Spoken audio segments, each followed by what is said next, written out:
You, as a board member, only too well, I imagine, understand the costs associated with bringing in someone to speak, especially someone as high profile as President Bush.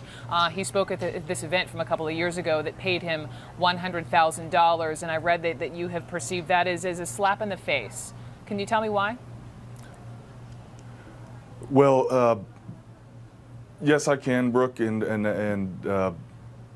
with the fact that President Bush was down there helping us raise money, that's terrific. What I don't agree with, though, however, is the fact that he accepted a $100,000 payment, which they describe as a discounted honorarium. I understand that he's in great demand, but as commander-in-chief, you've got to put some things as priority before money and before payment, and that's the fact that you are ultimately our commander-in-chief and our leader, and we expect our leaders to lead from the front, and I just see it as a bad judgment call.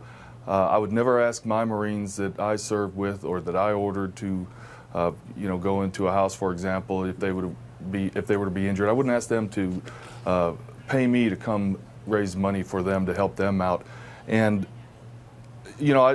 that's just one thing I may disagree with about President Bush's actions with this organization, but bigger than that and beyond that is the fact that veterans in general around the country are being exploited and monetized and objectified by these nonprofit organizations that are operating under the guise of caring. And in particular, in my case and dozens of other veterans, the organization helpingahero.org and the chairman and founder Meredith Eiler have contributed greatly to adding stress and taking advantage of us and causing many hardships, and not just my story, but many other veterans can testify to that. I'm sorry that that's happening to you all, and I'm glad you're speaking up and out about it.